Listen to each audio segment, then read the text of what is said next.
அந்த அம்மா வந்து ஒரு ரிப்போர்ட்டை கொடுக்குறா. மொத்தத்துல தகவல் காவல் நிலையத்துக்கு போயிருக்கு. போன் தகவலை வச்சு எஃப்ஐஆர் போட முடியாது. எஃப்ஐஆர் போட்ட பிறகு அடிச்சாங்களா? எஃப்ஐஆர் எல்லாம் அது உலகத்துக்கே தெரியுமே. எஃப்ஐஆர் போட்டாங்கன்னா என்ன தோணும் சார்? எஃப்ஐஆர் பெரிய மண்ணா இல்ல. எனக்கே கூட பயமா இருக்கு. என்னை போலீஸ் ஆஃபீஸர் ஏத்துக்கிடுவாங்களா அப்படி அந்த அளவுக்கு மனக்கவலை. எங்க பார்த்தாலும் ஸ்டேஷன்ல போட்டு இடிக்கிறான். அப்போ இவங்களே இருந்தா இப்படி எல்லாம் நடக்காது. காவல் நிலையங்கள் நடக்காது. இதனுடைய விளைவு வந்து பிரஸுக்கு நிக்கிதாவோ அந்த அம்மா கிக்கிதாவோ டக்கிதாவோ வாட் எவர் இட் இஸ், அந்த அம்மா வந்து ஒரு ரிப்போர்ட்டை கொடுக்குறா. சில பேர் கொடுக்கலன்னு சொல்றாங்க. மொத்தத்துல தகவல் காவல் நிலையத்துக்கு போயிருக்கு. போன் தகவலை வச்சு எஃப்ஐஆர் போட முடியாது. அப்ப அவன் என்ன செஞ்சிருக்க? அந்த இன்ஸ்பெக்டர் நீங்க நேரடியா வந்து கொடுக்க ஆன்லைன்ல ரிப்போர்ட் அனுப்புங்க நம்ம சொல்லணும். இன்ஸ்பெக்டர் ஆன்லைன்ல வந்துருச்சு அப்படின்னா அடுத்த நாளைக்கு கூட இந்த அம்மா காலையில வரலாம். வந்த பிறகு சார் நான் ஏற்கனவே ஆன்லைன்ல கொடுத்துட்டேன் அப்படிங்கும்போது அந்த ஆன்லைன்ல வந்து டவுன்லோட் பண்ணணும். எந்த காவல் நிலையத்திலும் உங்களுக்கு ரசீது கொடுக்குறாங்களா? நீங்க ரிப்போர்ட் கொடுக்கறதுக்கு ரசீது கிடைக்குதா உங்களுக்கு? ரசீதுக்கு ஒரு விலை வாங்குறாங்க தெரியுதா இல்லையா? சொல்ல மாட்டேங்கிறீங்க. ரசீதுக்கு ஒரு பிரைஸ் இருக்கு, புரியலையா? பிரைஸ்னா மேற்படி சில்லற. நீங்க லஞ்சம் பீக நம்ம மேற்படி பாக்ஷீஸ் இதுக்கு ரசீதுக்கு ஒரு வார்த்தை இருக்கணும். ஒரு எஃப்ஐஆர் காப்பி கொடுக்கணும்னா கொடுங்க சார், 10 ரூபா கொடுங்கன்னா ஒரு வேற வழி இல்லாம கொடுப்பாங்க. ஆனா இதெல்லாம் பாத்தீங்கன்னா ரசீதுங்கிறதே கிடையவே கிடையாது. மதுரையில ஒரு ஐஜி வந்து சொல்றாரு எல்லா கம்ப்ளைண்ட்டுக்கும் சிஎஸ்ஆர் கொடுங்கன்னு சொல்றாரு. அது ஹிந்து பேப்பர்ல அவங்க லாயர்லாம் இருக்கிறாங்க, அதுல வருது. அப்படின்னா என்ன அர்த்தம்னா அநியாயம் நொந்துட்டு அதை பார்த்துட்டு எல்லாத்துக்கும் ரசீது. நீ யாரு ரசீதை கொடுக்கறதுக்கு? ரசீதுன்னு சிஎஸ்ஆர் போறது நீ யாரு? ஏதோ ஒரு புண்ணியமா ஒரு பைத்தியக்காரன் இந்த சிஎஸ்ஆர் அந்த காலத்துல கண்டுபிடிச்சு போட்டு போயிட்டா ஒரு டிஜிபி லெவல்ல மரியாதை எல்லாம் இல்லவே இல்லை. உங்களுக்கு என்ன காரணம்? அதனால வந்த வினை என்னன்னா சிஎஸ்ஆர்ல எங்கிட்டும் பணம் கேஸை ரெஜிஸ்டர் பண்ணாம கோர்ட்டுக்கு தெரிய சார். கோர்ட்டுக்குன்னா ஜுடிஷியல் நீதிமன்றத்துக்கு தெரியாம காவல் நிலையத்துல நடக்குது இல்லையா? எல்லாமே இல்லீகல். திருப்பி சொல்லுங்க. ஏதா இருந்தாலும் என்கொயரியோ எஃப்ஐஆரோ இன்வெஸ்டிகேஷனோ எதுவுமே யாருக்கு சொல்லணும்?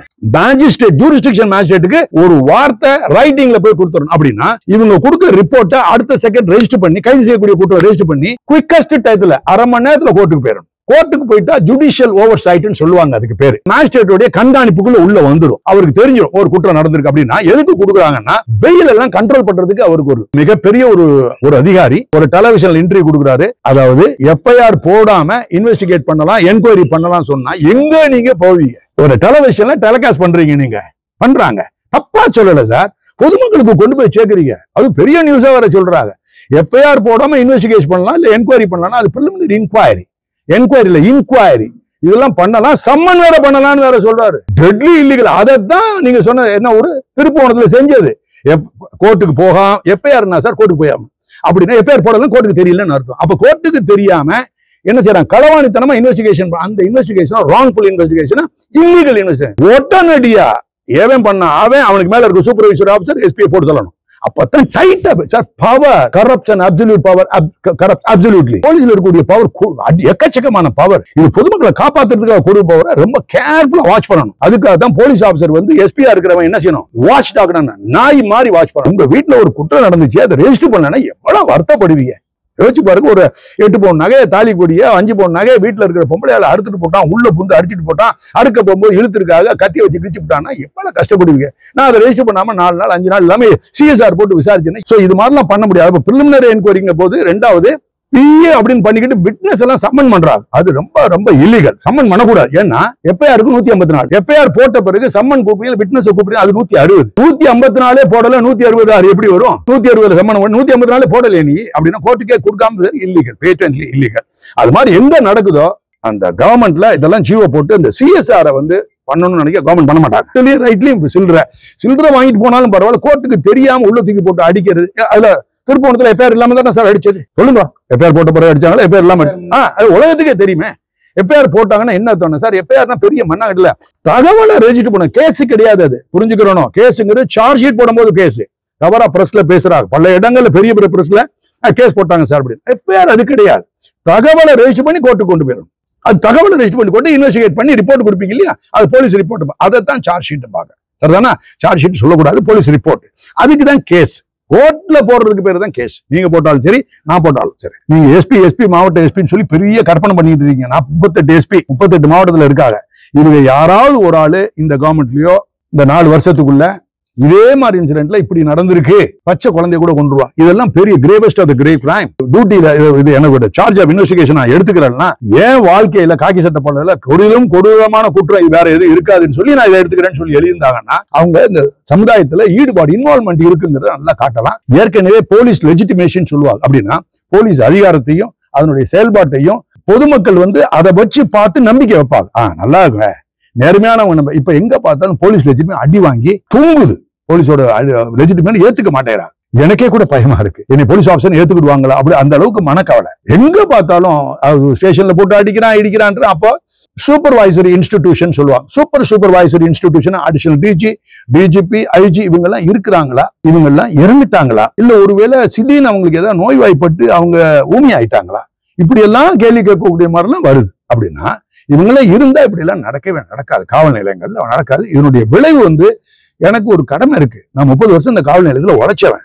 அந்த கடமையில நான் இன்னைக்கு ரொம்ப வருத்தப்பட்டு இதெல்லாம் எஸ்பிஎஸ் வரணும். இது போக ஐஜின்னு ஒரு ஆள் இருப்பாரு இங்க, அவர் பார்த்தாருன்னா அவருக்கு ஒரு கடமை இருக்கு, அவர் விட்டு விலக முடியாது. இவங்களுக்கு எல்லாம் என்ன காரணம்னா வேலை தெரியல. அப்படின்னா வேலைன்னா knowledge relating to law, relating to procedure and practice regarding investigation தெரியாதனாலையும் பய உணர்வுல அந்த பாக்ஸ்ல நிக்கிறதுக்கு அவங்க பயந்துக்கிறாங்க. ஏன்னா ஹெவி ஹெட்டட் லாயர்ஸ் கிண்டி கிழங்கு எடுப்பாங்க. கிராஸ் கிளக்லாம் போகும்போது சில நேரங்களில் இன்சல்டிங் கொஸ்டின்ஸ் எல்லாம் கேட்டிருக்காங்க. இதெல்லாம் பொறுத்துக்கிட்டு தான் போகணும். பொதுமக்கள் அவங்க சேலரி கொடுக்கறதுக்காக மட்டும், டாக்ஸ் கொடுக்கறதுக்கு மட்டும், சம்பளம் கொடுக்கறதுக்காக மட்டும் நம்ம வேலை பார்க்கணும். அப்படிப்பட்ட வேலை இல்லை. இந்த வேலை service to the cause of victims of crime. Repeat, service to the cause of victims of crime. That should be the religion of police officer. Police ஆஃபீஸரோட மதம் இந்து, முஸ்லீம், கிறிஸ்தவ மதமா இருக்க முடியாது. ஏழைகளுக்கு, கிரைமால பாதிக்கப்பட்ட ஏழைகளுக்கு அவங்களுக்கு தொண்டு செய்யறது அவங்களுடைய மதமா அவங்க ஏத்துக்கிடணும். ஒவ்வொரு மாவட்ட எஸ்பியும் இது ஒரு பெரிய அட்வைசரியா எடுத்து நான் ஏதோ பெரிய கிழிச்சவேன்னு சொல்ற மாதிரி எடுக்க கூடாது. நெகட்டிவ் அவங்க என்னைய பார்க்க கூடாது, முன் வரணும். இதுக்கு காரணம் என்ன, மொழி தெரியாதவங்களை கொண்டாந்து உள்ள தள்ளுறாங்க. நல்லா பேசுறாரு சார், ஏன் பேசுறான்னு எடுக்க வேண்டியதானே கேச. நல்ல தமிழ் பாடம் எல்லாம் போடுறேன், நல்ல பாடெல்லாம் போடுறேன், வா உள்ள இன்வெஸ்டிகேட் பண்ணுங்க. சேலரி கொடுக்கறத வச்சு நான் ஒண்ணு சொல்லல. உன்னுடைய இன்வால்மெண்ட் என்ன, குத்துக்கள் மாதிரி உட்கார முடியாது. கேட்டா supervisor officer, all India officer, இது எவ்வளவு நாளைக்கு சொல்லிட்டே இருப்பேன். எவ்வளவு நாளைக்கு இப்போ கல்லெடுத்து அடிக்க ஆரம்பிச்சிட்டான். அப்போ போலீஸ் லெஜிட்டிமேஷன் ஏற்றுக்கொள்ள தன்மை எங்க நிற்குது, கிட்டத்தட்ட நெருக்கி 10-20 வந்துருச்சு. 90 பேர் போலீஸ் வேண்டாம்னு சொல்லக்கூடிய அளவுக்கு நிகழ்வு நடக்கும்போது எஸ்பிகள் முன்ன இந்த போலீஸினுடைய இமேஜை காப்பாற்றணும். அப்படி காப்பாத்துறதுக்கு இதெல்லாம் ஒரு பெரிய ஒரு ஆப்பர்ச்சுனிட்டி.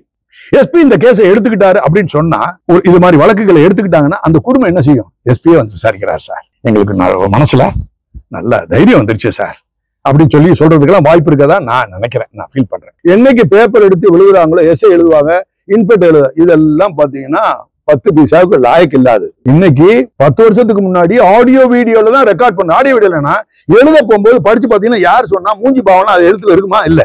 இதுல பாத்து இப்ப நான் பேசுறது அம்புட்டு அதை எழுதிக்கிறீங்க. என்னுடைய உணர்வு, முகம், எக்ஸ்பிரஷன் எல்லாமே கோர்ட்டுக்கு தெரியும். ரியலா நடக்கிறத கொண்டு போய் அப்படியே கிராபிக்கா காட்ட போகும்போது அது சட்டத்துல இடம் இருக்கு. நாளா வந்துருச்சு. இத போலீஸ்ல பண்றதே கிடையாது. பண்ணிட்டு என்ன செய்வாங்க, இவங்களை எல்லாம் ரெக்கார்ட் பண்ணிட்டு திருப்பி அதை போட்டு காட்டணும். அதை கொண்டு போய் கோர்ட்ல அவங்க போய் கொடுக்கணும். இதுதான் பண்ணணும் போலீஸ்ல. என்னைக்கு பேப்பர் எடுத்து எழுதுனா அது ஊரே மாத்திர வேலை. அது 161 பேப்பர் எழுதுவான், கீழே இவங்கள்ட்ட கையெழுத்து வாங்க மாட்டாங்க, எழுதுன இவங்கள்ட்ட கொடுக்கவும் மாட்டாங்க காப்பி. சட்டத்துல இடம் இல்லை. சோ நம்மளுக்கு ஒண்ணுமே இல்லாம போயிடும். ரைட் சார், தாமதம் ஆகட்டும். இன்னைக்கு ஜெயில இருக்காங்களா இல்லையா, அதெல்லாம் பாத்தீங்கன்னா ஜெயில போடுறதுனுடைய நோக்கம் என்னன்னு கேட்டீங்கன்னா சார், இதுல அரெஸ்ட்ங்கிறத பெருசா எடுத்துக்கிட கூடாது. என்ன காரணம்னா, பெரிய இன்வெஸ்டிகேட்டரா இருந்தா அரெஸ்ட் பண்ணாம ஓட விட்டு தான் நாங்க எவிடன்ஸ் எடுப்போம். அது உங்கள்கிட்ட பேச முடியாது. ஓட விட்டுக்கிட்டே இருப்போம், ஓட விட்டு எவிடன்ஸ் எடுப்போம், ஓட விட்டு அவன் அப்ஸ்காண்டி ஆகி ஃபியூஜிட்டிவ் ஆகி சொல்லி எல்லாம் எடுப்போம். பேப்பர்ல நான் பேச முடியல. எனக்கு எவ்வளவு பெரிய இன்வெஸ்டிகேட்டர் என்னையும் சில பேர் உதறிக்கிட்டு இருக்காங்க.